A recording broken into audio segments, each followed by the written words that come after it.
Hey, everybody, this is Alexandra Meadors of GalacticConnection.com, and today is Tuesday, August 4th, and you have caught our radio show from 3 to 4:55 today, as is every Tuesday afternoon, and that's Pacific Standard Time, Station 2.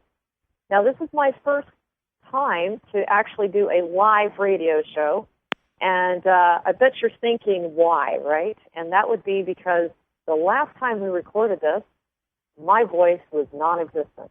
I have no idea why, but today I have a very special guest. I've had him on a couple of times, Sheldan Nidle, and he'll be coming forth in a few minutes. But before I dive into that, I would like to just remind everybody of all the different types of products and services that we have to offer. Of course, you're probably familiar with our 24/7 blog that we provide around the world, 365 days a year. It is free, and it will keep you definitely up to date on the latest of what's going on in the world, as far as also what's going on right with the world. So check us out. The other thing is our very, very famous world-renowned implant removal process, which includes the implant removal service, the soul alignment, and the DNA activation. Now, this is very different than most types of things like that. It is way beyond removing implants. It's one of the reasons why we are so good at what we do.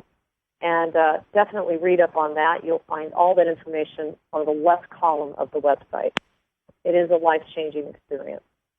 We also have the past life clearing that we've just released, and it's been amazing. It's literally cleaning out your past life closet with anyone that is still connected to you and you don't desire it. So you may want to read up on that. And, of course, we've got the DNA analysis. We've got a lot of the radionics, energetics analysis. We've got so much stuff going on. And we're going to be introducing very shortly the classes that Jerry's going to be launching about the temple. So stay tuned for that, because that's really going to shift your life as well. And as far as me, I am in the midst of moving. So I just want everyone to bear with me. I'm not even sure if I will be getting to a radio show next week because, frankly, I'm exhausted. But hang in there. We'll see what we can do. And so with that said, let's go ahead and bring Sheldon on, if he can, please. Sheldon's with us. Sheldon, are you there? I'm there. Yay! Sheldon and I are officially on BBS Radio. This is the first time. Sheldon, have you ever done it this way before? I've done people that have been on it before. Yeah. I don't remember. It's been a while. So. It's been a while for me, too. Well, thank you for your patience. I want everybody to give Sheldon a big hug etherically, because he had already gone through this radio show with me once. And we had an awesome interview, which I really felt both of us agreed. And we're going to do it again, huh, Sheldon? Right. So today what we're going to review is his CD, or DVD I should call it, which is Sheldan Nidle Takes You on a Personalized Tour of a Sirian Mothership. Beam aboard for the trip of a lifetime. So I guess I should start out with, why would you say that this was the trip of a lifetime, Sheldon? Well, I would say that to the average human on this planet, to go onto a Sirian mothership with all the energies, et cetera, that it has would really be the trip of a lifetime, because one of the things that happens when you go on the ship, if you have any kind of medical problems, the ship will immediately correct them back to you being normal, because the concept of health on the ship is that you're in perfect health at all times. So the ship will take care of that.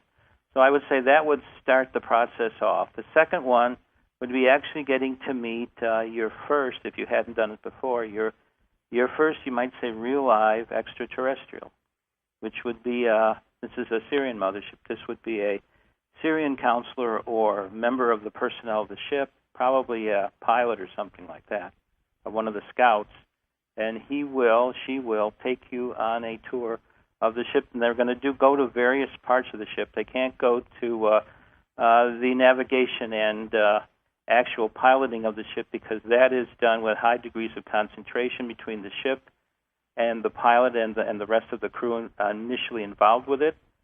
So they just want to keep that to a non-interference level while the ship is flying. So that is about the only part of the ship that you wouldn't be allowed to go on.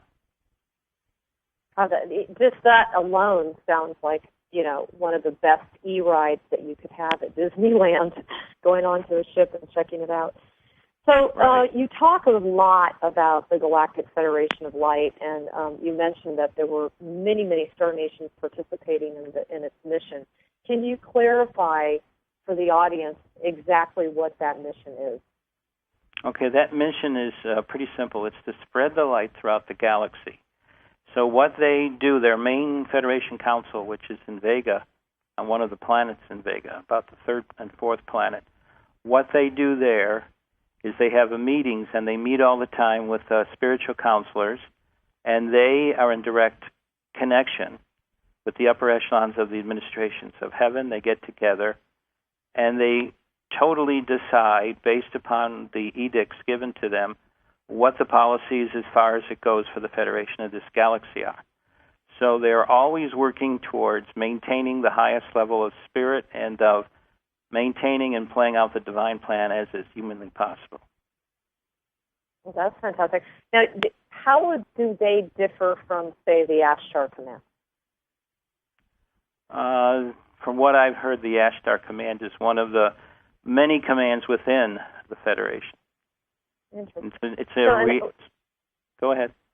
I was going to say, so is it kind of like, because you hear all these, like the Council of Nine, there's all these councils. So basically all of these high councils that so many of us get information from, are they basically falling under the umbrella of the Galactic Federation of Light? Some of them do. Like the Council of Nine is from the upper levels of heaven, so that would be a heavenly council. But since the great light of the great blue light of the Great Blue Lodge is in Sirius B, the Council of the Nine is there. So there's a direct council interaction between the notoriously loaded main council of Sirius and the Nine. Okay. Now you just mentioned the Great Blue Light of the Great Blue Lodge. Isn't that directly associated with the Ascended Masters? No, it's a council of the highest levels of heaven, and the leader of it is a guy named Scapulus, who is an archangel. An archangel. Okay. Wow.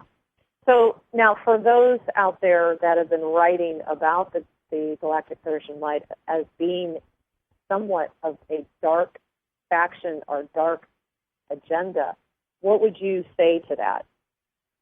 I would just say that there are a lot of places on this planet that use psychic networks and create misdirection in people, and the council is basically benevolent. People who have been in contact with them directly have always come back saying how benevolent they are, and I can vouch for all of that with what I did when I was a kid and afterwards.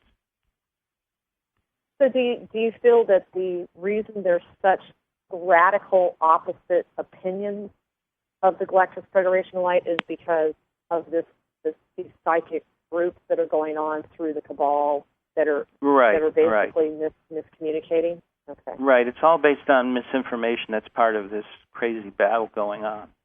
But then you have to realize they're minions for what used to be the leaders, which is, of course, until they gave it up in mid-90s, the Anunnaki were in charge of this place, and they believed that everything they did was based upon misdirection and misinformation. And so people who have seen anything in Bibles or any other kind of religious thing have noticed how there are always stories and things that don't quite make sense if you were to logically look at it. And, of course, the stuff that they constantly do in religion is talk about, ignore that, have faith. And, of course, I would say logically look at it, and if it doesn't quite fully make sense, it's because something has happened to the story that changed the process around of what it really means. Oh, that's a good point. Thank you for that. Now, you have talked a great deal about the Syrians because of your interaction, and you mentioned a lot about Washta being your counselor or your mentor. And I was wondering, can you describe a little bit why you felt that he was so honored? When I was able to finally spend a day and walk around and go through all the process of the education that I was getting and spend a day with them, because they're in a different time frame. So I would be spending a full, maybe 3-4 hours with them. And it would actually be a day for me, because I would feel like I had been up there for not just hours, but tens of hours. You know, a full day, 24-plus hours. And when I did that, I would notice that Washta we always had an entourage around him. And I found out from talking to various people who were usually part of these entourages that he had been, because of all the lifetimes, and especially in this lifetime, had always been a very, very honored being, a great soul, an old great soul. And they told us, meaning me and my higher self, that basically what Washta was all about very deeply was he was in the final vestiges of making the transition to being a full-fledged Ascended Master of Sirius. Every major system in this galaxy that's a part of the Federation and a part of Galactic Society always has Ascended Masters. Now, even though you do ascend into a fully conscious being, you reach levels of spiritual awareness, and you want to grow up to the highest possible level. And Washta was right at the edge of that, where an Ascended Master is a being who is basically between the lower levels of heaven, like, for instance, an angel or an archangel, and the highest levels of a spiritual being, what we might in this planet call a prophet. So this is the reason why when I would walk around with Washta, he was always with 25, 50 people, because they wanted to share his energies and be a part of who he was. Because what he was always doing when he was walking was always blessing people, always bringing forth this great spiritual energies to surround them with it and make it better, to clear things. Because that's basically what Syrians do. And even though they live thousands of years, their concept is to attain a certain level in that lifetime of their spiritual progression. And then they'll go back up into heaven with their councils, and then they'll work out a new life plan for the next life. Or if they've reached a very high point, which is a rarity, they can then ascend into this Ascended Master level. And that's where Washta was at the time that I met him. What an honor. Now, you said that it would take even more so to become an Ascended Master. Can you give us a little bit more of an idea of how many lifetimes or how much work or what level do you have to reach in order to become? Well, let's look at Saint Germain. Okay. Saint Germain goes all the way back to Atlantis, where he was a priest. And he finally, in the beginning of the 17th century, in the early 1600s, he gets finally to do the Ascension ceremony where he becomes an Ascended Master. So think of this 15,000-year journey that this man made. Wow. And think of all the lifetimes. And if you read the stories about him, you see that he has been an incredible amount of alchemists, sacred people. Like the first great martyred priest of England is St. Albans. That was one of his lifetimes. So you look at all of this, and you see the amount of energy, and constantly your spiritual councils are moving you lifetime from lifetime in a certain direct energy flow, so that each lifetime becomes something that adds on to the previous lifetimes until you reach that magical point where heaven agrees that you can at last go through what they call the Ascended Master's ritual. Wow. And so Washta has successfully done that. He has. Right now he is an Ascended Master. Do you talk to him on a regular basis? No, I don't. Once in a while, if I need some guidance, he'll show up, and I'm amazed that he's there. I bet. And do you actually feel that you yourself are transformed into like an immediate high state of consciousness? Oh, when you have Wasa around you, yes, you feel different, and it is in the energy that you're surrounded by. It's amazing. It's kind of like I've had the privilege of meeting quite a few Ascended Masters to do things on my updates, and when you're with them, when they're working with you, the energies are just incredible, and you feel so different. It's amazing. But nice. I consider myself extremely privileged to feel all that energy. Well, I think we're privileged to have you around for so long giving us this information. Well, thank you. You're welcome. So how would you describe the way they look? I know in the DVD you discussed that they're very tall and slender, they don't have any facial hair, and they live over 3,000 years old. What do they actually look like characteristically? They're tall, 7 feet tall, a little over 7 feet.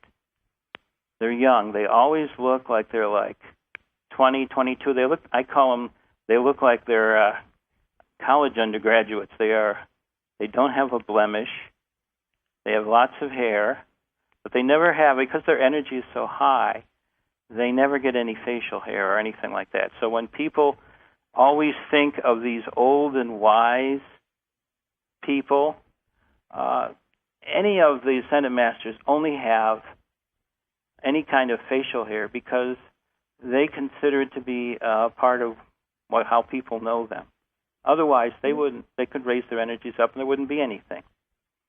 I've actually seen how they've shown me how you can raise and lower your frequency, and they show you how you go from a person who looks like, their first day of being a freshman in college to where they actually can create a beard and some wrinkles and things like that so they can live on this planet. So they can raise and lower their frequencies as they wish. That's interesting. I did not know that there was an association between hair and your actual state of, your state of awareness. Right. If I were to raise my frequency up, if I could, all the problems I have about shaving would go away in seconds. True. So it's really, I don't know, I've just never heard that before. So are they blonde or are they dark or? Well, just about all that I had with me were the pale Sirians. I did have a few blue, but most of them were pale Sirians, and they look like they've been hiding in a house all day. They're very pale, and they never get sunburned or anything. There's their natural color, and that's the color that they stay at. So now, how do they differ in the way they look compared to the Pleiadians? Well, the Pleiadians like to be smaller. They're around 6 feet. The females are a little bit smaller, but not much. And they look just like us, perfectly, only except for the same basic thing is they don't age, so they don't do any of the processes we go through, like hair, wrinkles, or anything like that. That's cool. Man, I look forward to that one, huh? I don't want to age anymore. Well, the plasma wave that's basically been hitting our solar system, and it's on its way to planet Earth. Everybody's talking about it. I was wondering, do you feel that this is going to cause the races such as the Syrians and other Galactics, are they going to live longer just like we are when we get fully bombarded with those waves? The purpose of those energies is to help us raise up in consciousness. It changes some of the electromagnetic spectrum around, causes some interferences, but other than that, it's just part of a process. Every single one of us has a bunch of spiritual body guardians. Their job is to spiritually look after both our soul energies and, most importantly, look at our bodies and make sure the connection between the spiritual aspect of us and the physical aspects of us are maintained properly. Now, when this wave of plasma comes in, all it will do is help raise up people's frequencies slightly, as we've been having ever since we started the process of this great change back in the late 1980s. We've been moving our body's base frequency, in other words, our physical base frequency, upwards. It's now almost to 13, which is when we cross over into being fully conscious. So that has been holding just short of that 13 line. When we go through the crystal light chambers, all the processes that will allow us to move across into the full 13 will then happen. 13 is really a magical number, and it's kind of weird that the Romans, when they made Christianity upside down and backwards, that they made 13 a bad number. I really have never really understood that. And so you get all these horror movies or these bad stories based on horror shock, and they're all around the number 13. Number 13 is a really, if you look into ancient history and legend, is a sacred number. But of course, if you don't want people to deal with sacred numbers, you turn it around and make it bad. Right. That's what the West don't use it all. Right. One or the other, yeah. That's crazy. Yeah, in fact, I mean, a lot of the elevators don't have the number 13, and doesn't it represent the transformation and the leap from, one state of consciousness to another? Right. If you look at just to go for Christianity, 12 disciples plus the prophet, 13, which prophet be Christ or Yeshua, whatever name you want to use. So that's 13. Gee whiz. That's not evil. Imagine that, huh? Right. Well, now, if you were to describe to people the way in which you could tell that they might have a connection to Sirius, how would you describe it? Like, what little characteristics would they have? Maybe their personality traits or things like that. Well, the Syrians are very jovial. They're very fun-loving. They're very much into joy. That's why one of their basic expressions is Slamat Cha, which means, Slamat is a conditioned word.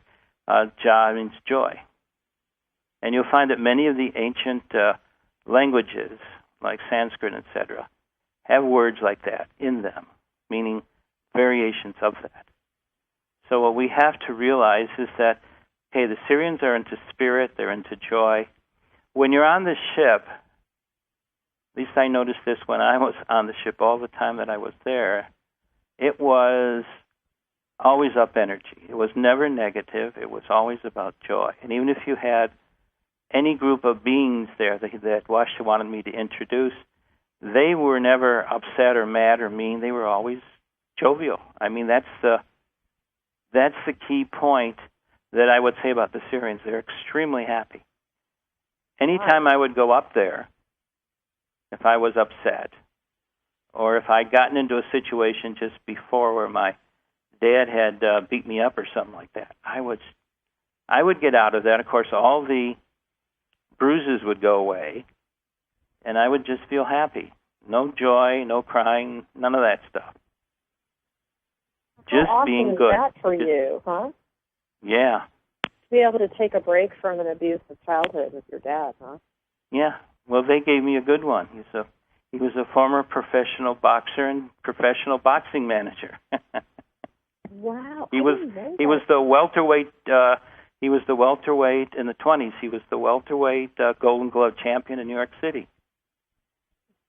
Like Sheldon. That's crazy. I mean, if you're going to have an obstacle, get a good one, right? Yeah, no kidding. Wow. So now you mentioned in the series also something about the way in which they dress. And you were talking about some of them wear robes versus some of them that wear suits. Can you tell me? Right. Well, they wear these jumpsuits when they're working, and when they're relaxing, they take off the jumpsuits and they put on their native dress, which in the case of the Sirians is this beautiful, long, diaphanous gown of many different colors, depending on what clan they're a member of. And you did say there's a Sirius A, there's a Sirius B. Right. Right? And, right. And the A group is what, the Lion group? It's the Lion people, right, the Shah. And then the B group is what? That's the Sirius B humans that we were talking about. The humans. Okay, got it. Now, do they copulate like we do, or do they merge energetically? Right. They basically have sex just like we do, only in terms of having sex. Everything else is about ritual. But since it would take hours to really talk about it, we'll just mention that. Okay. Go ahead. I once was at a place in Morgan Hill. I was from the Bay Area when I started this. And I was leaving. And so this one lady asked that question. I said, well, 3.5 hours later, I could finally leave. So let's just say it's a more higher energy version of sex. And the difference is, whereas the child is looked upon as the person being created, and there isn't a real feeling between the parents and the group around it, because you got to realize there's a podlet of up to 64 individuals, and each one of them is in direct contact with the child, as well as the spiritual counselors, etc. And so when you get into you might say, the wholeness of what's going on, it's entirely different from what and where we look upon this whole concept of birth and even child raising. God, it almost sounds like the genetics are considered, kind of like the old days when you had the arranged marriages. Well, it really isn't an arranged marriage. They don't really have a marriage. They have a closeness. It's just two people that, in their lifetime contracts, were the closest to the energies they need in order to understand their life contracts. Mm-hmm. But they aren't looked upon exclusively as the primary caregivers, because there isn't any. The entire podlet is in charge of the process of raising the children. How cool is that? Now, is the woman's gestation period the same as ours, the 9 months? Right, and they basically can have a period or not have a period whenever they want. So they look upon, they're in complete charge of their body. And since you said they live up to 3,000 years, do they end up having a lot of children? It depends on what is in the life contract, because they're constantly being counseled. They're constantly listening to members of their podlet. They're constantly listening to members from the councils. And so everything they do is based upon understanding this contract, understanding their duties, and understanding what their divine service is about. And that's what childbirth is all about. It's fulfilling all of this and doing it in such a way that brings new life into this community in a way that is loving, spiritually satisfying, and able to bring out the full talents and potentials of the child. How beautiful is that? Reminds me of It Takes a Village. You remember that when Hillary launched that? Not that it has anything to do with Hillary, but... No, it has nothing at all. But it reminds me of that same kind of concept, Well, it is kind of similar to that, but let's just say the Federation had a beginning on that, because we have to realize that over 4 million years ago was when these things started happening. So they're a little bit ahead. Yeah, just a wee bit. Now, the other part that I was so enthralled with was the way in which you talk about the ship. And you were saying that the ship is a total service to you. Total service. Just like from the moment you're there. And I was wondering, is it through technology, or is it done sort of through a unified consciousness of the ship itself? It's both. The technology has become mixed together with consciousness, so that I would really not call it artificial intelligence. I would just call it a different type of life form. But the ship entirely is in the divine service of the crew. So what they look upon to the intelligence, and I guess that's all you can really call it, the intelligence, because it has consciousness. It will use that to make sure that you are fully and totally satisfied, and that your potential for whatever you want to do can be achieved. So what they constantly are doing is working on you. So that's why I said the minute you enter the ship's energies, the first thing that it will do is take care of your energies. And when you're ill, your energies are down. And when you're not ill but in good health, your energies are up. So that's the first stuff that it does. It starts taking your body, and if it's not up to snuff, healing it quickly. So if you've always worn glasses, suddenly you'll have 20/20 vision. If you've had trouble walking or you're in a wheelchair, you'll suddenly find not only can you get up, but you could actually run around the room. How fantastic is that? It's like your best case mother scenario, huh? Right, and if you ever get thirsty, it will make sure that a glass of water is in your hand and you can drink it. Nice. And when you're finished, because it will know that, it just disappears. Love it. So now you said that they're known for their joy, and I had read somewhere that the Syrian's calling card is to be a prankster. Do you agree with that? A little bit. There's other star nations that are a little more into that, but yeah, they are. Well, and you also talked a great deal. I mean, everybody knows this about you, that you speak very, very much so about the Umoc Don, which is right. The so-called the emblem. And right. You said something about how it was intensely activational. Can you talk a little bit about what does it activate and how does it work? When all the different parts are put together at the right frequency counterclockwise to one another, and it's raised up, it becomes impossible for the brain of reptilian, dinosaurian, or human to tell a lie. So the Sirians made this a part of Federation policy that whenever you're negotiating with anybody, you always make sure there's lots of these spinning Umoc Dons in the conference table. So, I mean, are they... Let me just ask you this. Is it something where they are assigned this Umoc Don, or do they get to a certain level and they have it all of a sudden, or do they attain it? I don't really get it. Well, the Umoc Don is the symbol of creation in the Syrian star system. So one of the basic points of it is that since you're a little kid, you've always seen these things, these Umoc Dons, around.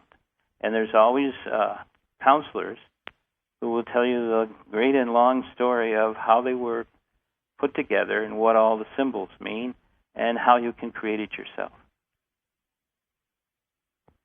No, so basically, if every one of us had an Umoc Don, there would not be one person that would be lying on this planet. No, it would be impossible. Would that be true or what? There are certain language patterns which are part of the diplomatic language of the galaxy, of the Federation, etc., that if you say these all the time, miracles happen. There was a linguist who rediscovered this, and he discovered that when you said these language patterns properly, people who were addicted to drugs, addicted to alcohol, they were cured. People who were known as liars and trying to use people, they couldn't do it anymore. So it's a pattern energy, and it recreates the same pattern energy. How cool is that? Now, do you have any examples of that? As for withers and dithers, I don't have that because I haven't read that particular book in a while. But various conferences up there have been used to make sure that there's like the peace that happened about 20 years ago, and the final parts of that treaty were done by Federation diplomats and others who were using the Umoc Don to write all it down and get it done. So it has been done, but the other forms of getting rid of addiction, etc., I would have to search for my book, and right now it's hidden away in tons of boxes. We've been waiting to move to San Diego for a year now. I know, and you're like ready. You're almost ready, aren't you? Yeah. The boxes are packed. The boxes are packed, yes. That just cracks me up. So I was the opposite, I mean, I knew I was going to move, but I didn't realize it. Bam! I'm moving, Right. What is the reason why the color purple is so significant? Well, the color purple traditionally has been a symbol of the spirit of creation. so you will see a lot of spiritual energies that you get are purple. And I've noticed that as so. And of course, Saint Germain is all about purple. So I know. Just realize deep inside yourself that, gee, I guess we have to realize that there, and of course, it's always been that, just like with gold. People who try to rule other people get respected because they're wearing the color purple. And you can go all the way back. Yeah, it does, doesn't it? And you said that actually that particular color hue comes from directly the Creator. Mm-hmm. It represents the energy of creation. Exactly. Well, now, you also were talking about, I thought this was so fascinating, about the symbol at the time of the landing. Like you would immediately see the Umoc Don. And I was wondering, does that apply to all ships in the galaxy, or is it just the Sirian ships that have this? Well, the Syrians are the major ships, but this is a Federation symbol. The Syrians were given permission as part of this mass landing project to use the Umoc Don. And so I've been using it on loan, you might say, waiting for them to come to explain to people what it is and show people what it looks like. So, Sheldon, you must feel pretty strongly. This is a very good indication for people, then, isn't it, that this is not of the false light, that this is something they should look for. Exactly. If there was a landing. So, hey, folks, pay attention to that. Because that's like a big question mark amongst so many is, well, how do we know if it's of the light? So, right. They want everybody, if you need to, have yourself stand in your own great spiritual light if you want to do the meetings. See exactly what you're about. And all of the people who will be mentors are people that know about the Umoc Don and know about who and what you are and what you're about and all that, and want to bring that out. It'll get you over your fears, whatever it is, get you to feel courageous about who and what you truly are. I look forward to that for everyone on the planet. Yes, me too. Yeah. So now the other thing you were describing was the Sirian Mothership and how it had like 500 plus scout ships as its counterparts. And I had watched a video once. There was a presentation suggesting that other motherships project scout ships from the back end. Is this a typical thing for all the spaceships, that they literally, just propel the spacecraft, or is that really more representing the hangar? And they all go in there and load and unload and do whatever they need to do. It all depends on what the ship's architecture is about. Some have it in the front and the back. Others have it above and below. It depends only upon that. And that only. So, right. It doesn't matter what star system you're talking about. Right, because each one of these ships have very similar designs, and so they will locate these hangars in different places. Some, like I said, have it at top and bottom. Others have it front and back. If you could detail what would be the best description of how to decipher between a ship of the light and a ship of the dark? Well, first thing you will feel is the feeling. The people in the ship are into contacting other people. You'll notice when they're around, they're constantly looking around for people who want to be in contact with them. And if they feel that the fear factor is not too high, they'll do it. And I've had people that have seen that. I've been out with them at night, and I've shown them where the ships are, and I've told them what to do. And the ships will even do stuff that you want it to do. Like if you wanted to make a short little up and down or go to the left or right, they'll do that. Yeah, just to acknowledge that you're trying to communicate with them. Right. And I had one the other night, just flash back to me. Just to say, right. Yeah, we're up here. Exactly. It's a nice feeling. Now, you also said that you could go either get beamed up via teleportation devices or actually just be picked up by scout ships? Well, Is the scout there ship a won't. reason? The scout ship doesn't land. It comes down close and picks you up. It teleports you up into what they call the storage and passenger section, which for me was always at the bottom. Okay. But it's like bang, 5 seconds, you are there. Then they'll just take off, or else they'll cloak themselves and just take off. And it's only about maybe another 5-6 minute trip, and you're right in front of the mothership. And is it one of those things where you actually see yourself, being raised, say, out of the body? You see your physical body still on the ground, and you're being pulled up in like a pillar of light? Kind of thing? No. The way it is, you have to have seen Star Trek. Oh, yeah. That's what it's like. Okay.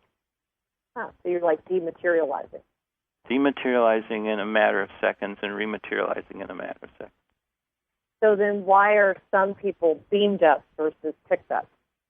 Well, some people, their energy fields are a little more integrated, so they can take the long, long trip, because these ships are far, far out. So what is the motherships?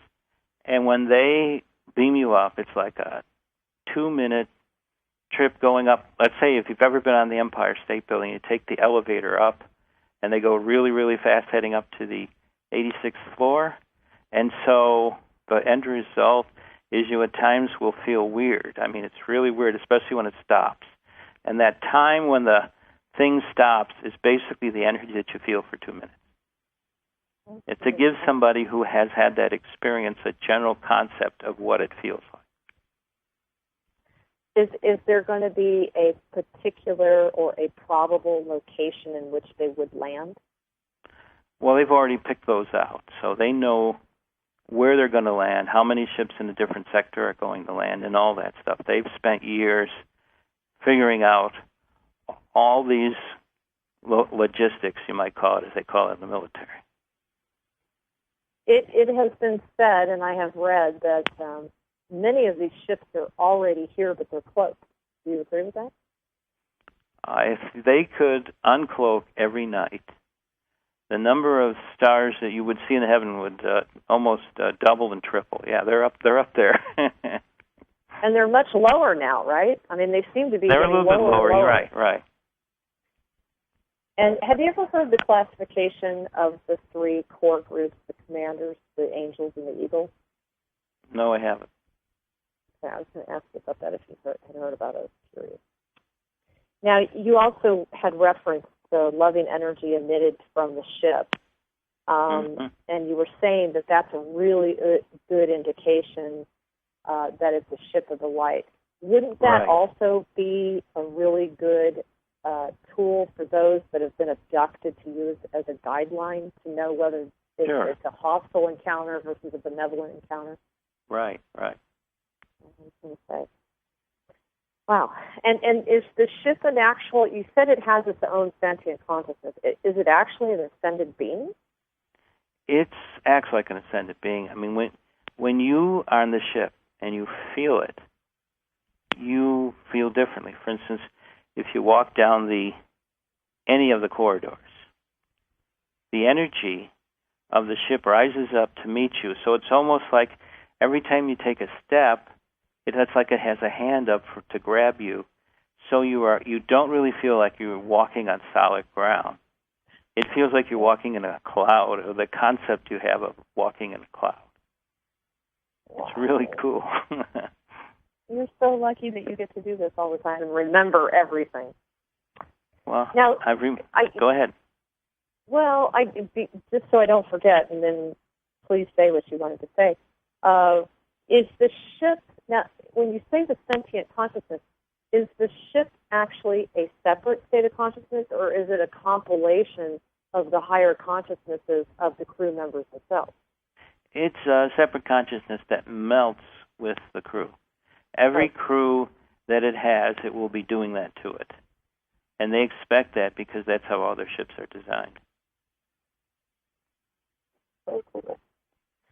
Now, you also mentioned that it does typically cause a headache for you to adjust to the higher frequency.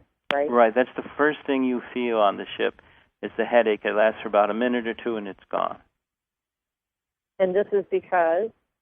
This is because your body is adjusting. And as it does this, the neural system of your body is in a bit of overload, so you feel a little bit of pain. And then it's adjusted. But you said something like it's really quick. It's quick, a minute or two, yeah. And now let's say that the individual themselves, is at a specific state of consciousness. Does that determine the type of ship that would beam them aboard or pick them up? I don't think so. When I was on the ships, you would always see in the background other people, and watched it because he was taking care of me, never had me meet any of the other people. And I know when I was doing more lectures around the country, I got to meet a few of these magnificent people, and I could talk to them, and they would basically reiterate the stuff that I was talking about. It is probably the coolest thing you ever had happen to you, at least in this state of consciousness. Absolutely. Absolutely. Now, the other thing that I was just fascinated with that I'd love for you to review is the technologies that were available to you on the Sirian Mothership. Sirian Mothership. The Universal Translator device, can you explain how that actually really functions? Okay. The ship has this device, and people that you will meet on the ship, or any crewman or any person on the ship, will give you this little gem. And what it does is you simply stick it on your clothes, and what it will do when you do that, it immediately adjusts itself to the neurology of you, especially the brain. See, the brain operates that there are standard sets of signals, pictures, of how it works language. That's how the cortex, and it's involved with language, operates. So if you know this, you can broadcast these signals, and the brain will pick it up as its own language.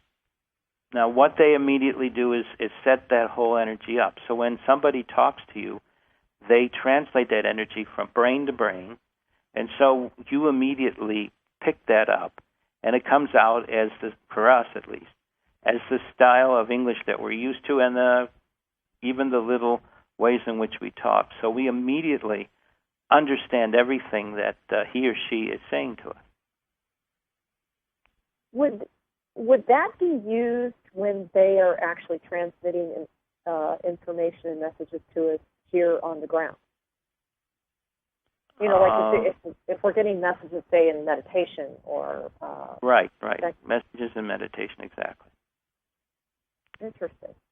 So they would use it, because I have been told in my messages that they will speak my vernacular, like the way in which I speak, because it's more comfortable to me. Right, that's what the translator does.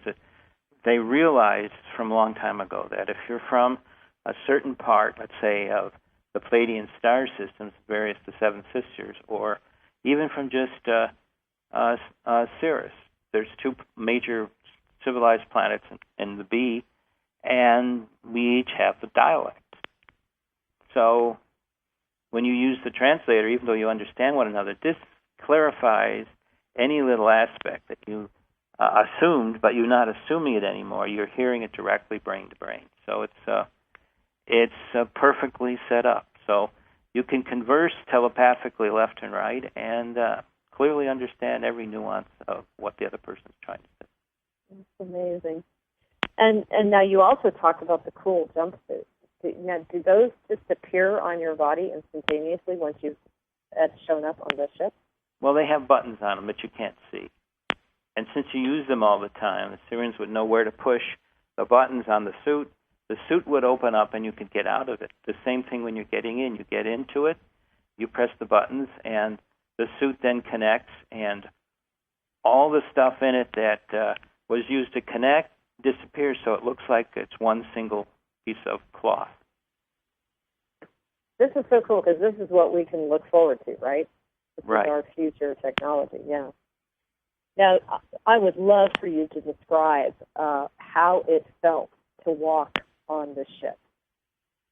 Right, well, that's what I was talking about. It feels like you're floating on a cloud. Because, like I said, the energy is constantly coming up to your feet when you're walking.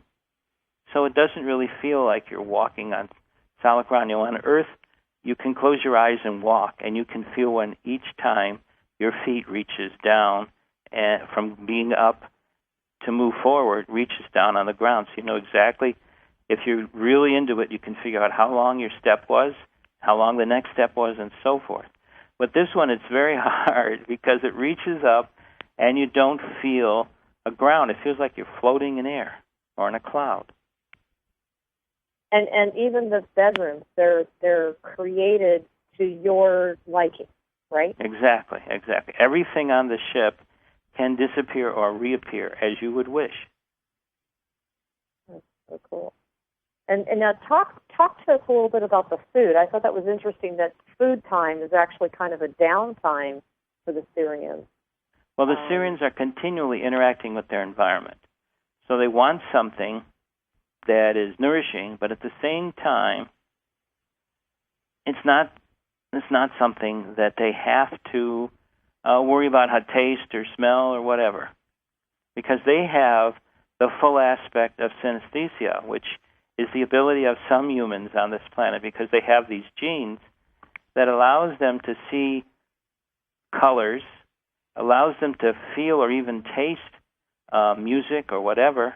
And so to them, they could say, if they heard a piece of classical music, they could say, that piece of Bach tasted really good, or it was a little too sweet, or whatever you would do with like you're eating food. And this is something that the Syrians have all day, and they just like to sit there and spiritually interact with their spiritual aspects, their guardian councils, and just eat.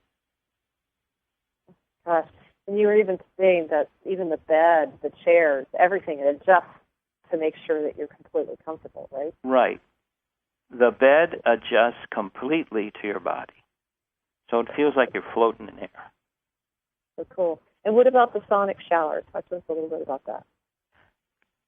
Well, what you happen is you walk in, the technology is set up so that it understands what technology you need in order to take any dirt or sweat or whatever off your body. So you just walk through in about 30 seconds, and you're clean. Now, I just got to thinking, if the ship is alive, and the ship is there to accommodate and meet your every need, wouldn't you pretty much be in a constant state of communication with the ship? And it's almost as if you wouldn't even need anybody else to talk to on that ship. It will interact with you, but you're constantly in a screen of other people who are extremely telepathic. One of the things that I developed when I was on the ship as a young man, a young kid, is how to use this telepathy. And so you could project it to wherever you wanted to. You could receive it. If you didn't want it open, you could actually close to that. So even though you have this constant field of languaging going on around you, you can decide what you want. Or if somebody directs it towards you, you can start communicating with them. So you communicate with the ship, but you also communicate with each other. Oh, my gosh. It's just so exciting to be able to experience that in your full awareness and reality. That's right. Such a cool thing to look forward to. Now, you brought up Star Trek. I mean, I was a total Star Trek fan, and I used to watch it all the time. And I was curious, is the level of role classification and that sort of thing, is that accurate within the Syrian star systems? I mean, spaceships? Right. When Gene Roddenberry did the second series, which is the Next Gen, started in the late 1980s, okay, he had spent about, started this in the early 70s. He'd spent about 15 years. His wife used to take him to a seance of these two people who could contact the Syrian ships. And what he would do is he would spend the night asking questions, and he'd do this once a week. They'd drive out into the desert to where these people lived, and they would have a session. So what he was doing was taking what he knew about the more advanced, full potentialized humans, and yet making them not, because if you make it too much like a physical angel, it people can't relate to that. So he was setting it up so that you could relate to it. So a lot of the stuff that you saw in that second series was based upon various things that he heard about. That's cool. Now I'm going to go back with a completely different set of eyes watching that. That was really neat. Seriously. And is it true that, you know, they're still very individual and they still have squabbles and there's still some drama and people getting irritated with people, or is it not really that way? No, it's not really that way, but he was putting stuff in that he knew he would have to put in so that the play would get most of the information he wanted to impart, but he had to make them more human, that was the type of people that people could relate to in this era right now. And that's what he was doing, and he did a very skillful job of that, in my opinion. Very cool. So let's talk about the Syrians' typical day. I mean, their typical day. Like, what would they be doing they probably don't have a 24-hour day, right? To them, it just goes on because they only have 1 hour a day where they go into a meditative-like state and rejuvenate themselves. So you said something about they do a lot of research, I thought, right? They do an exquisite amount of research. When I went there, I would check the different labs, and the little they would tell me, because they didn't want me to get too involved with, they called it the sideshow, which is the constant monitoring of the planet. So I would see weird, neat things like they would have in the laboratory, they would have a planet that was a perfect 3D image of it and all kinds of things going on in it. You could actually expand in one area and every soul and energy would come up if you went down into the area. And that was because the planet was constantly, every square inch of it, every day, was constantly being monitored. Well, that sounds to me a lot like a planet or a star system that has a great deal vested in the human populace. Right. Well, they saw us as our declined version of who they were because of what had happened to us long ago on Atlantis. So they viewed the process that was now happening, our constant upgrading, was according to what the divine plan of heaven was all about. And so continually every day they would be monitoring, they would be comparing the plan, they would be checking on the images of everybody as they changed each day. So a lot of the scientists, they would go on gathering information, they would go on these scout ships, and what they were doing was using their instruments to take various slides, you might say, pictures, slices of life. And it would constantly be being sent back to the particular mothership that was in charge of that aspect. Is it true that they are ultimately our closest, I don't even know what word to use, star system genetic line? You know, they say the Sirians are one of the closest to the They are, but population. of course you've got to remember there's all kinds of humans throughout the galaxy that are part of us. And many of the starseeds that are now coming in who have never been here before, and it's as confusing as it was for me when I grew up. I grew up the most naive type. Everything on this planet was totally unbelievable to me. I did not adjust very well. So I would be constantly telling people about what I knew, and people would constantly would be laughing at me. So I understood that. I became very self-conscious when I was in elementary school. And so I got to the point where some of the teachers wanted me to go all the time to these schools, special language programs, because they felt I stuttered too much and things like that. I went into school, and of course, right off the bat, first grade. Right off the bat, huh? Right off the bat. Well, first of all, in kindergarten, I had a teacher who was her last year before she retired. And she knew that the school system had set up a system where unless she, shot anybody, she was going to get her retirement, okay? So she didn't care. So if you did anything wrong, she'd pick you up and shake you like a bottle that somebody says, shake well.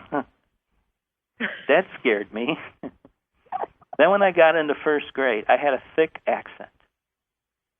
And so whenever I would talk or say something, immediately the teacher, since her parents had been killed by the Germans and before she came to the United States, the minute I opened my mouth and started talking, she saw me somehow as being these German types, and she would take out these huge, heavy rulers that they would have and force me to take my hand out and just whap me. It's not bad I had my dad. I had the teacher. So I started, first 2 years of school to me, it said, these people are nuts. I bet. So I started out in school not really liking school. It wasn't until really I got to the upper levels of elementary school, especially sixth grade, the last year, that I started liking school. Before then, I was studying voraciously, and I just didn't want to be bothered with school. When I was in third grade and kindergarten and all that, I was already reading at the higher levels. I was reading college texts when I got to seventh grade. I just looked at all of these people as being weird. That was it. I can't agree with you more. And I think it's such a challenge for starseeds to arrive here. Is. Number one was just the jolt of it all. It was a jolt of it all. And it was like they were always trying to create situations that would embarrass you. I was in seventh grade, so they had the opening assembly, get well. Yeah. So the lady who is the head of the entire school system, junior high school, comes on stage, has me come up to the stage, and says, this is what a scientist in the making will look like. And I'm going, what? But I always had that. I always had that stuff. Of course, I didn't get very far because I had this guy who I was being very stupid when I went to the University of Buffalo. I explained what I was trying to do, which was simply, after I got through these elementary courses of physics, which I'll have to go through, I wanted to change physics so that it would be more multicultural, multi-level, because I said Newton was just a subset of everything that we are to know. Of course, this guy is, since he was got his PhD, was a Newtonian. I had thoroughly insulted his God, so he did everything to get me out of physics, and he worked. He succeeded. But that's the way I have seen things my entire life, and so, yes, I look upon... Sheldon, do you actually look at that and ask yourself, what was the real benefit to that experience, getting you out of physics? I don't know, but I had a nervous breakdown in the process. Oh, I'm sorry to hear that, but I'm just thinking in terms of maybe it wasn't the right way for you to learn physics. I think they had different levels because the social sciences that I wound up in at the time, basically, I think most of what I have learned there allowed me to have a better way of presenting all the materials that I have in my head. So that's what I've been doing. And I agree. And it all turned out for the best. And look at you now, right? Right. So, okay. I know I have another question for you. So getting back to like their regular life, their community, their society, do they have any kind of political system? it's not really a political system they would recognize. They understand the most important thing is for everybody to be at their full potential and to allow everybody to contribute as they see it based on their full potential of analyzing everything to give an idea of their possible solutions. So they have a thing they call fluid management, and what that simply means is this. They'll take people who are more of an expert in a certain question, and when they become the leaders, the next thing that they do is the rest of them form together a community of helpers, and they'll make sure that the whole problem is then simply taken care of. And so when the problem is taken care of and we go to another question, you become no longer the leader, you become the group, the community again, and whoever is in charge uses their expertise and their truths to lead us toward a solution. How brilliant is that? What a cool way to handle people, giving them the opportunity to play many different roles, huh? Right. That's really neat. And you said that they're in optimal health, but occasionally they do need repair and assistance. What do they do at that point? So what they do is all of them are healers, and they'll get together and heal yourself. So. And you were also talking about they're really into ritual. Can you talk a little bit more about that?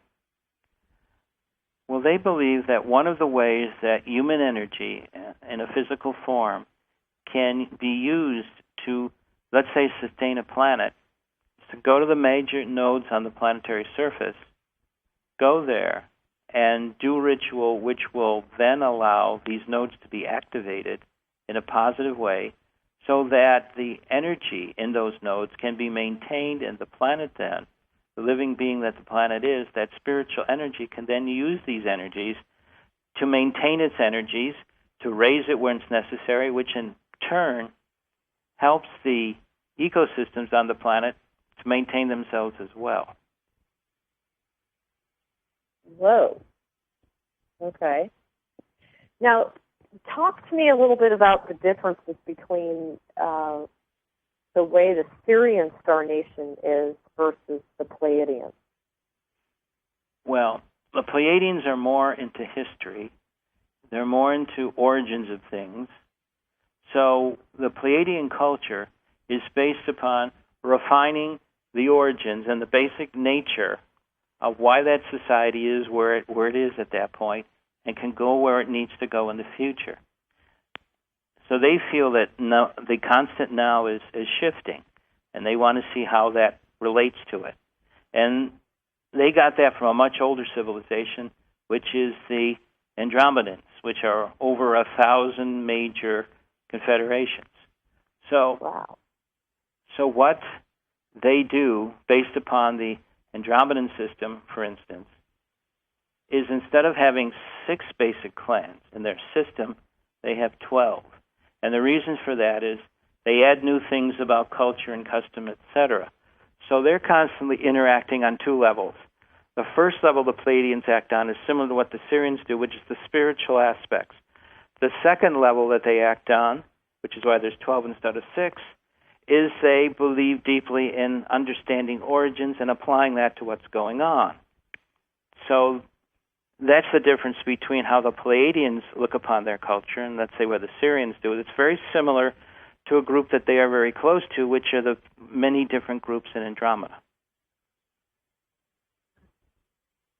Wow. And then now, how about the Centaurians? How are they different than the Centaurians are different because we talked about the Pleiadians and the Andromedans. Right. The Centaurians view history in an entirely different way. They believe that there's a pulse in the galaxy, and their energy is to understand the nature of this pulse and how it's shifting. So the Centaurians are into a lot of healing like the Arcturians are, but in a slightly different way. They see their major part as healing the shifts, either positive or negative, especially the negative ones, in the galaxy, to keep the galaxy going out and expanding in its own unique way. So that's a little difference between the Centaurians, let's say, and the Pleiadians. God, it's so fascinating because they all have this one little special niche role to play, huh? Right. If you look through the entire galaxy and even look through the 50 major humans that colonized our planet, we are all have our DNA originally from, and you look across, you find different aspects. And you will see then that we are actually, because we have interbred with one another hither or thither for thousands of years, we have intermixed in us all these RNA, DNA stuff from all these different groups. Think of what we are potentially when all our inner stuff, our RNA, DNA gets together at a fully potentialized level. Think of what we are capable of doing. I think we have a great future. Yeah, no kidding. Now, is it true that the Centaurians, they're horse-like as well as the Arcturians? The what? Do they look like horses? No, the ones that look like horses are the Arcturians. Arcturians? Arcturians, Okay. right. Interesting. And then what would be the distinct difference between, say, the Sirians and the Lyrans? The Lyrans and the Sirians virtually look like one another because the Sirians came from Lyra, of which Vega is one of the major stars. Interesting. Wow. Okay. Now, you also talked a lot about the ship itself and the way they were designed and the way they were shaped and that kind of thing. One of the comments you made was that there was the technology capable of taking these ships underseas. Would you need a different technology in which to do that? No, because it creates a field around it, and it has a frequency in its field. It can go virtually anywhere. It's deep under the ocean, even through the Earth. The process is unbelievably vast with its potential. So they don't really care whether they go to inner Earth through the seas and then the bed of the ocean, or to just go through one of the inner Earth's entry portals. They don't really care. They just go the way that they feel is best for the situation they're into at that time. Very cool. Now, I also read a long time ago that the Syrians are directly related to the dolphins and the whales. Do you agree with that? Well, there are such wonderful beings on Sirius, so they've had a long history of interrelationship with them. Gosh, and I think you said at one time there were 100 different species of dolphins. Are they directly kind of tuned into Sirius?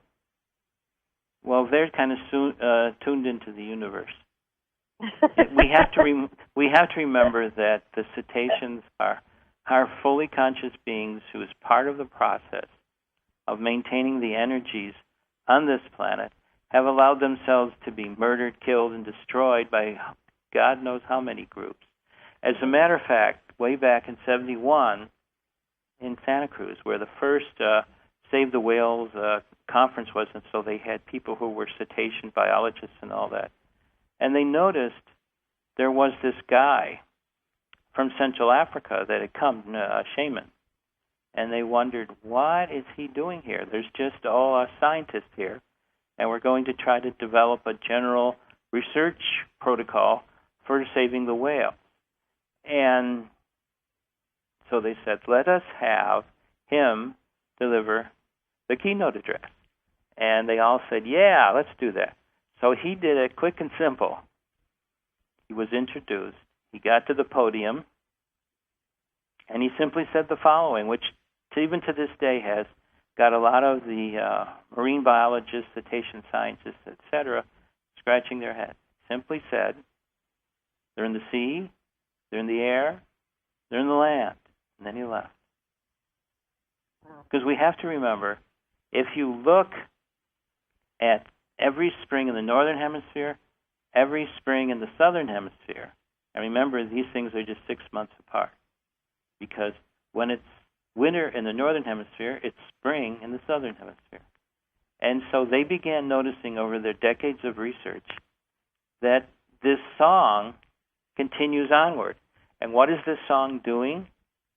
It's giving the energies to allow, in the spring of that hemisphere, for life to raise up and get born again, reproduce itself, start the life cycle.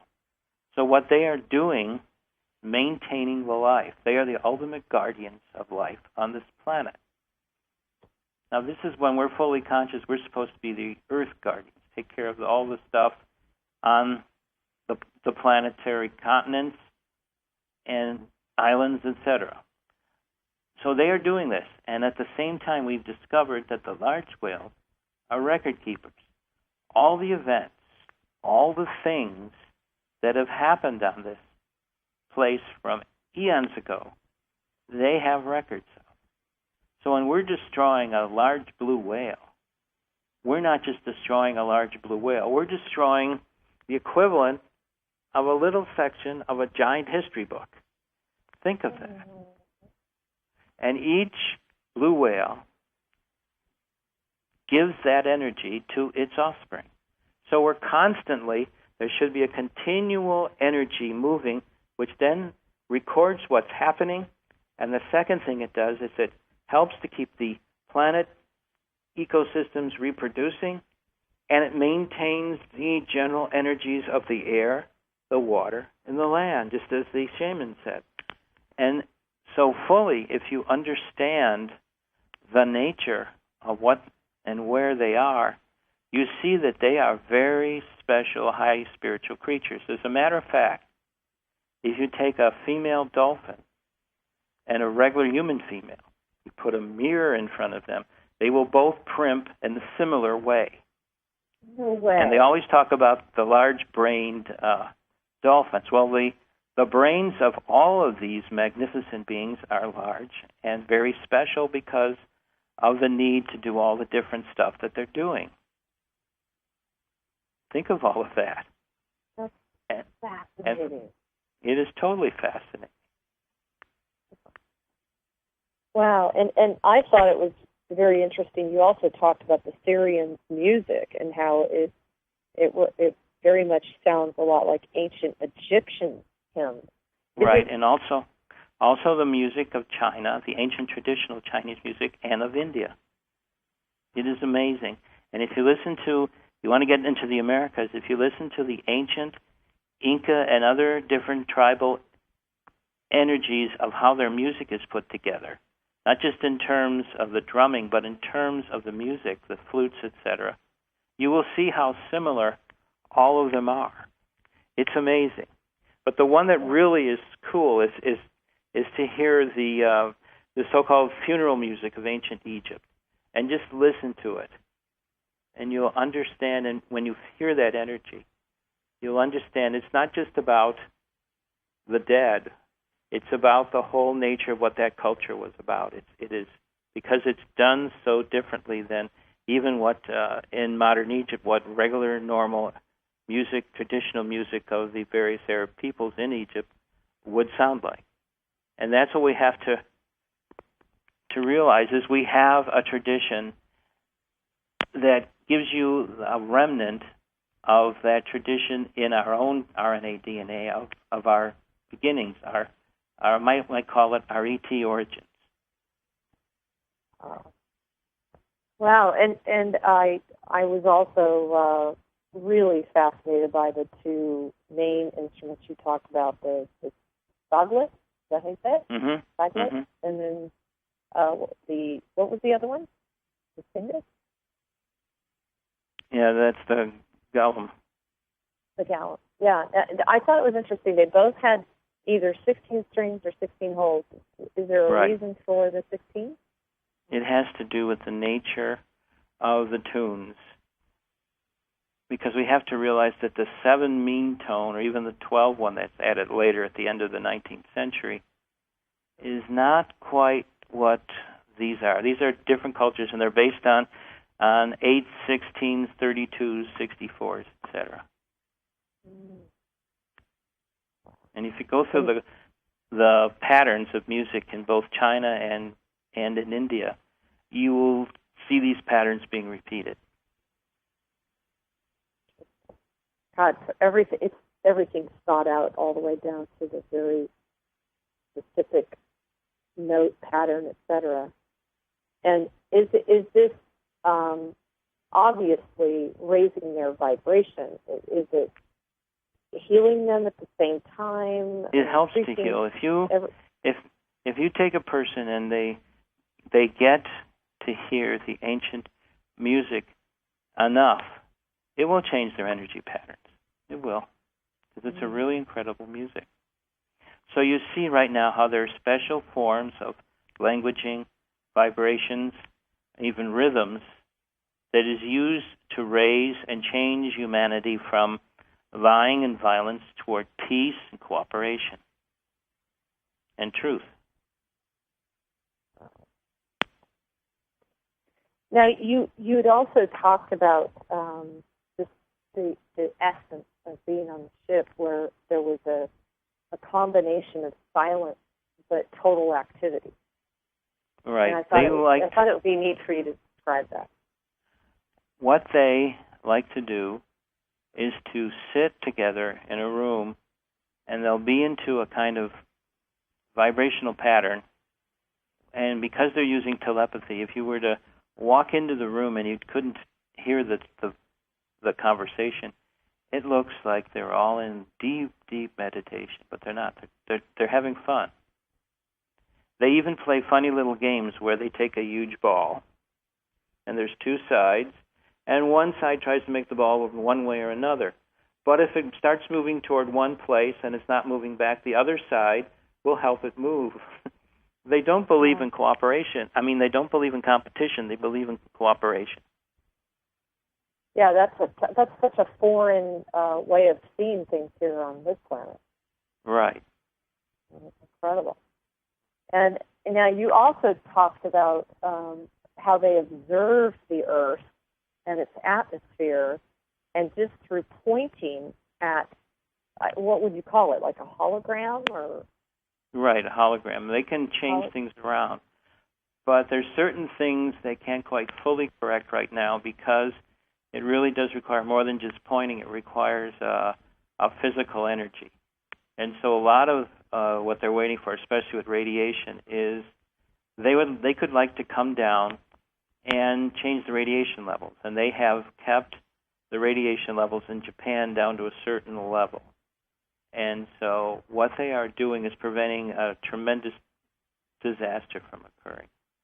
But enough so that people stay aware of the fact that radiation is dangerous. Playing with it is also very dangerous. And maybe because there's never been a successful reactor system built for commercial use to provide electricity that's ever truly been successful. Oh, yes, it's provided, but there's been all kinds of little sideshows happening all the time. So what we need to do is to get this space energy or zero-point energy forward. Understand about wind energy, understand about solar, but especially about the space energy, or zero point, as scientists erroneously call it. And realize that that is really the ultimate energy for powering this planet's civilizations. And that once we do that, not only will it provide a power source, but the energy has a side effect. It tends to immerse that society in peace, prosperity, and higher consciousness. Right. And so have you yourself actually participated in watching them do these sorts of communications with Mother Earth? I have, yeah. Oh my God, I can't even imagine. What was it like? It's mind-blowing. Did you hear it? Did you feel it? Did you feel I could hear it, and I could hear it, and I could feel it, because when I was much, much younger, before 15, I could feel it, I could see it, I could hear it. And so when I sat down and listened to it, it wasn't just a one-way thing. I could actually indirectly participate in what they were doing, because I was able to find out what was going on and how the energies were moving backwards and forwards. So again, it's you amazing. are so blessed. It's amazing. What? You are so blessed. Well, thank you. Everybody will be even greater blessed very shortly. Yeah, I know. It sure is feeling like it's starting to get very close, huh, Sheldon? It's getting closer and closer every day. Indeed. It sure feels like it. And so, do you agree that because of this sort of technology on the Sirian ship, they are preventing tsunamis and earthquakes and other weather patterns? They have prevented a lot of them from messing up civilizations in the ocean, but they understand that all these islands, etc., they have to understand about global warming, so temperatures and especially sea levels are going up. They won't ever get super serious for the entire planet, but they want people to realize that this civilization has reached an endpoint of where its technology can do anything really positive over a long period of time. Our technology has to move from an endgame type of looking at the world to I would like to call it a constant renewal of the energies of ourselves and the planet and all the ecology systems. We are meant to be land guardians. The process of being land guardians requires that you change the entire concept of how you work. You don't get into religious differences. You don't create wars. You don't worry deeply about taking advantage of one group or another for a monetary purpose. You have to remember, these societies do not know anything about money or anything like that, because they have technologies given to them that allows you to constantly get what you need. They do not have to barter for it. They don't use farms. They don't have manufacturing plants, because they realize that this energy can be morphed originally into whatever you want. And so it provides them with food, it provides them with clothing, housing, everything else. So they don't see their society as competing with the Earth. They see their job is to take all the stuff on this planet and move it all to the highest level of its potential. Wow. And that also ties in with the fact that I think you said somewhere in there that they can only minimize, they can't totally prevent, in some cases, these changes. Right, because some of these changes are part of the divine plan that Gaia is doing to prepare herself for when she can actually finally, and with great joy, change the surface back to its original pristine levels and allow for this entire civilization on the surface to be gone. And when I was first starting out in the early 90s, they showed me a lot of visions. Since I was working on the peninsula just south of San Francisco, I was given these visions of what would San Francisco look like, what would the entire Bay Area look like. And wow, what did you see? I saw the sand piles back at, Sandlot baseball, the whole term of it started in San Francisco. The last Sandlot in San Francisco, I think it was in the 1990s, was finally filled up with dirt and something put on it. So at one time, the entire San Francisco peninsula was very sandy. It was a remnant of a large scale change in the civilization before it that had caused this entire change. We have to realize that the native population on this planet was once at one time part of a very advanced civilization that lived here. And that was thousands of years ago. And many of them have myths, etc., that describe all of this.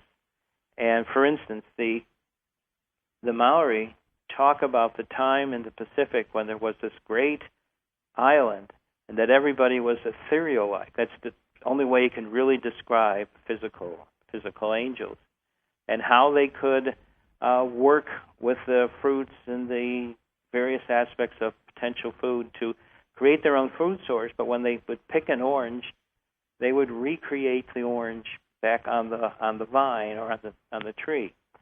So what they were constantly doing was seeding themselves, but in such a way that it made the tree, the bush, whatever, feel totally happy because it had not lost part of itself. It was still, that part of itself was still there. And you hear and you see, when I was doing my research about ancient memoria in the Pacific, they were describing how the seabed was rising up.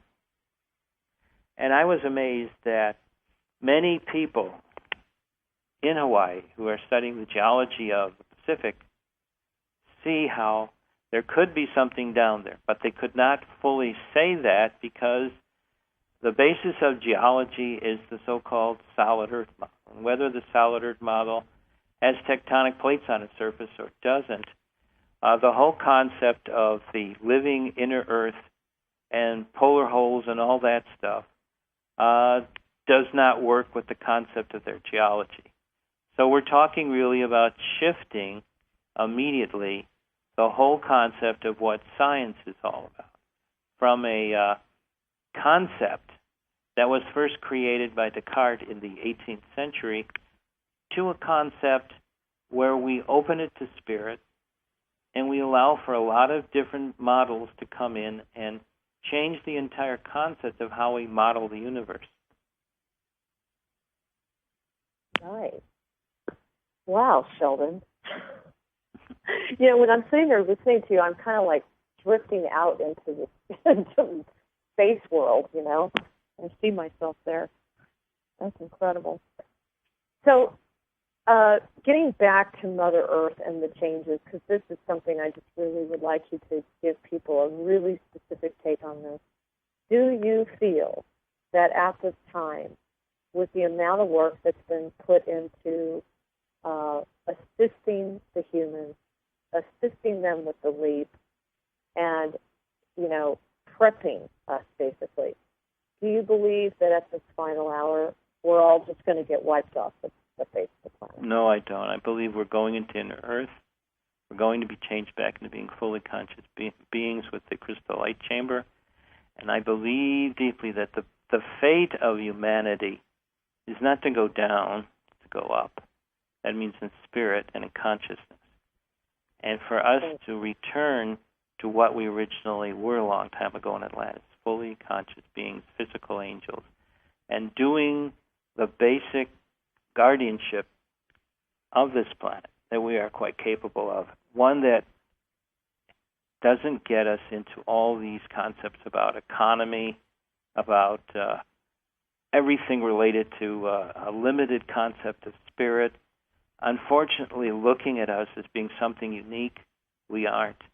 Life is everywhere, all different shapes and forms, all different levels of consciousness. So we have to deeply understand that all these deep concepts, which many became religious concepts, have to be looked upon as merely predecessors for what we need to change it to as we return to who we really are and understanding the true truths of this universe, and the most important of those is love and light. And we have to understand that is where we came from, and that's where we are going. We are turning into very, very positive-oriented physical angels whose job is to see that the light expands and moves throughout this galaxy and many others as well. Beautiful. And so what about for the not-so-aware, maybe not as evolved people in states of consciousness? What do you feel is their fate at this time?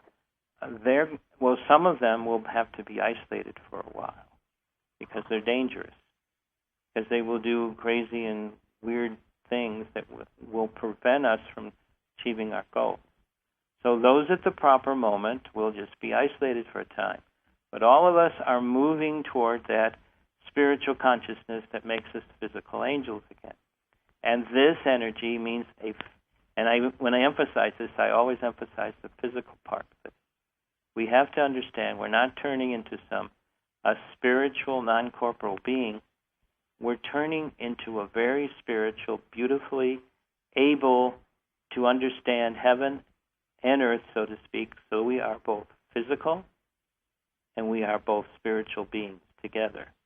And that we will use these energies and these abilities and this potential to make not only this galaxy a better place, but other galaxies throughout this universe. One of the things the Federation has been doing over the last 1,000 years is expanding outward and allowing for other galaxies to be together and forming grand unions of different galaxies together so that we can all, the billions and billions and trillions of people and entities throughout this section of physicality, can come together, understand one another, and use their energies and potentials to just bring in, as like I like to call it, the greater light, because that's what we are all about.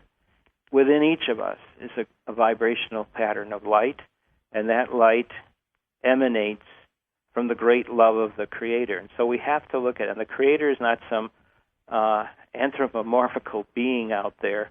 It's an energy, an incredibly intelligent energy, and we are all a part of it. Every time we think and use our mental abilities and use our spiritual potential, we are connecting with that incredible intelligence.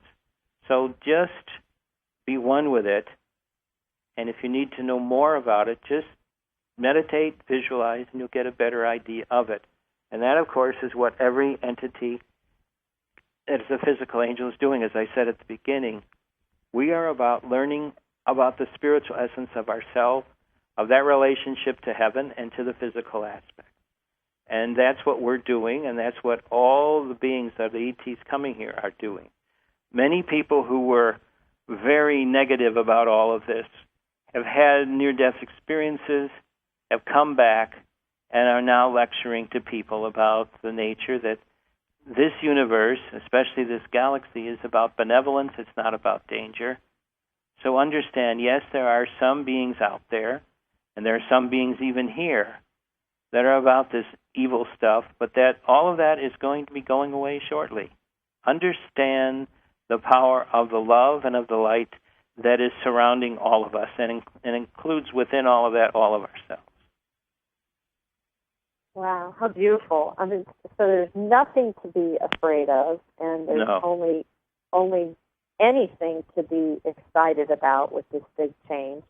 And even if there are Earth changes, do you agree that Mother Earth is really trying to handle that and make the shifts and changes accordingly in consideration of us? Well, she knows that there's a time when we are going to go into a safe place, which is a higher dimensional reality and inner Earth. When that all happens, she is free surface-wise to change and to reunite. You know, she has a 5D inner Earth and a 3D outer Earth. So she's divided. And she would like deeply, Guy would like deeply, to reunite all of that and create herself as the high, shall we say, potentialized being. And the same thing is happening to the sun and to all the planets.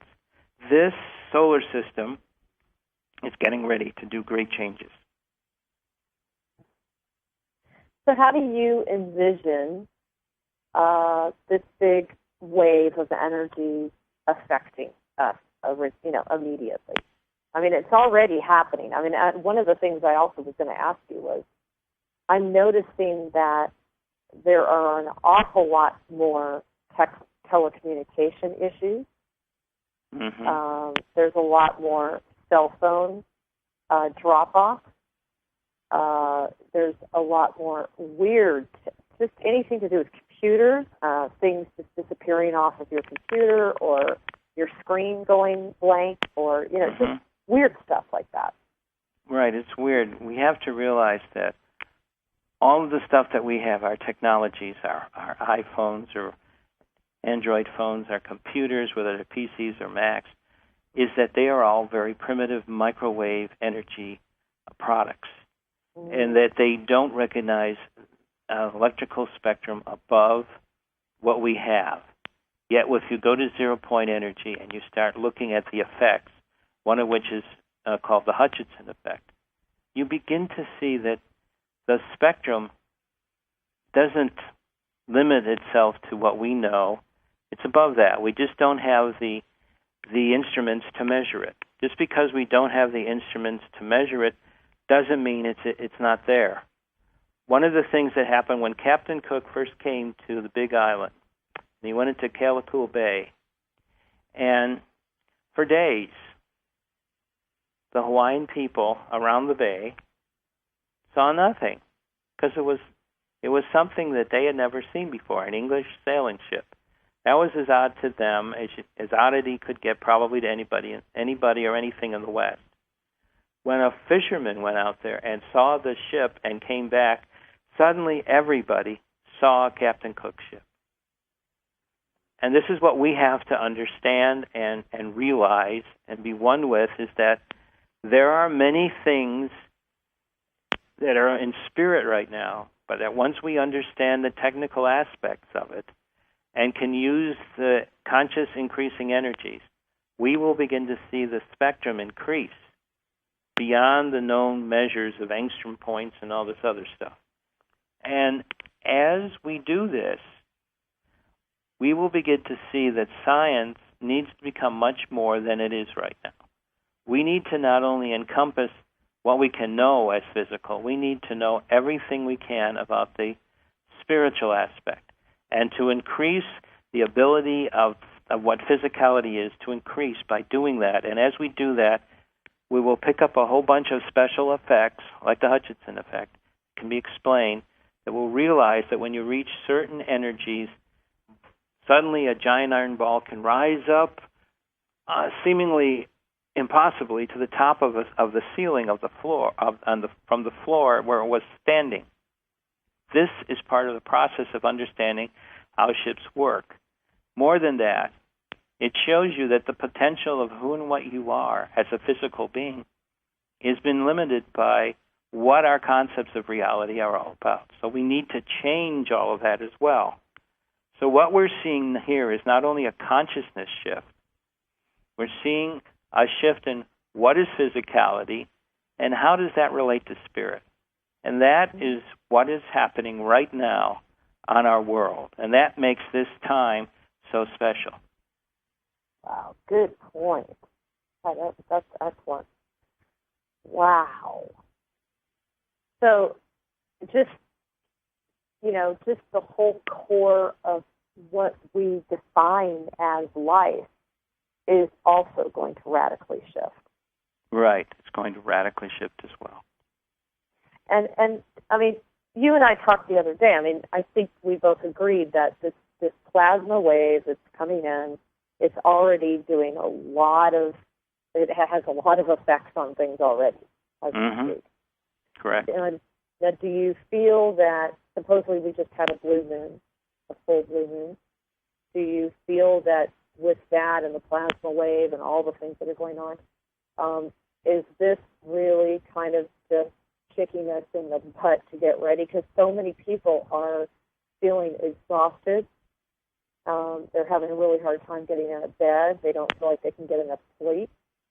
This is part of a process within ourselves to move up in this consciousness. So it's almost like, as I used to say in my lectures, seems like forever ago, that this is a rebirthing concept we're going through. We are rebirthing ourselves, and this is the bottom of the line because we're still at relatively low consciousness, even though it's a zillion times greater than it was even 30 years ago. But we are moving upward. As we do this, we begin to acknowledge different things. There are many people who, like 10 years ago, would have laughed at us, and now they're taking us seriously and want to know more. This is what this rise in consciousness is doing. It's making people aware that there's something more that we have to talk about. There's something more we have to spiritually visualize. There's something more that we have to know about. And as this becomes part of many people understanding that, the spiritual community, those people that look at themselves as being a part of the spiritual aspect of who and what they are, is increasing. As it increases, all these beings that become more conscious and have never really met the stuff that we're talking about all the time, and they're learning it. They may have different terminologies about the names, but it's all the same thing. And so, no matter how you look at it, as you educate yourself about this, whether you read books or you look at videos or you look at different stuff on the computer, no matter what you're doing, you begin to see deeply that there is this great change going on. And indeed, this is what this is all about. And it is kicking us in the butt rather hard, and it is allowing a lot of us to get very fatigued and not fully understand that it's part of two parts. It's part of the rise in consciousness, and it's part of the shift, the preliminary shift toward the fuller consciousness. So we're developing new chakras. The energy in our body is changing and expanding. And of course, if you went through all this stuff, it would change you. Remember, the greatest change in the human body in its lifetime is the first year of life after you're born. We are going through that, you might call it an equivalent on a spiritual and physical level of the same thing for us, even though we may be 30, 40, 50, whatever years old. We have to realize that deeply within ourselves and accept it and say, wow, this is all changing. And when we fully realize that, we will start to get it, and we'll start to see the importance of what it is that we're doing. Mm-hmm. So we can also be a little bit more patient with ourselves. Right, exactly. That's another part, is to stop getting so frustrated, because we are going through an immense degree of change. Think of it. In the 13 chakra systems, there's only 7 of them. In the traditional system, we're practically doubling the stuff we have. And if you suddenly were growing at a level like that, it would be like you were a baby and you're just growing from this little thing that people can pick up with no problem to suddenly, when you're a few years old, you're starting to get heavy to anybody who picks you up. So this is what we need to realize, and indeed give ourselves a break. Take it easy. Don't be frustrated by the whole process. Accept it, visualize it, and be enjoy about it. That's awesome. Now, getting back to the Earth changes, are you familiar with Scallion, the one that actually presented the future Earth maps? Oh, yeah, a while ago, yeah. Do you feel like that's still accurate, and do you also Well, I came out with that... a different one. So. Oh, you did? I did. Ah, so share. I've had it sitting in my papers for a long time. Very cool. So what are you seeing is going to be some of the radical Earth changes? Now, well, one of the radical Earth changes. You still feel that we're going into the inner Earth first, right? We're going into the inner Earth, and then when we're done, and we're not here, we're all been moved into the area where our chambers will be, so we can go into the chambers, and we have to look at the chambers not as some machine. The way these have been set up, they're like the ship we've been talking about. It's a living being working to keep you divinely connected.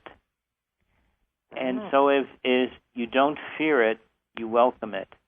And you look upon the time, which is about 3 days for you to move from where we are right now to this magnificent physical being, physical angel. And I have pictures that some people have taken with iPhones of these incredible spiritual beings temporarily landing on the planet and then just taking off. It's magnificent to watch. Mm-hmm. First time I saw it, I looked at it like 40 or 50 times. It is incredible to see this and know that your brain has not been lied to. It's been told the truth. And as amazing as it may seem, even more amazing stuff is about to happen. So just realize there are physical beings, there are ETs on this planet. They're monitoring us, they're checking on things, and they're working within the context of where we are right now. See, as long as these governments continue to say that they don't exist and continue to have this cover-up, it makes it a lot more difficult. Plus all these crazy invasion movies and other stuff like that. Yeah, unfortunately. Unfortunately, is correct. So what we need to understand then is all of this is just propaganda. As the people that are in power, that know they're going to lose their power as a result of this, they fully understand that if they don't keep something up to try to stop the whole process, it's going to overwhelm them. But guess what? Because of certain legal things that people who are determined to bring the light to this world have done, their ability to maintain much longer this whole change is ending.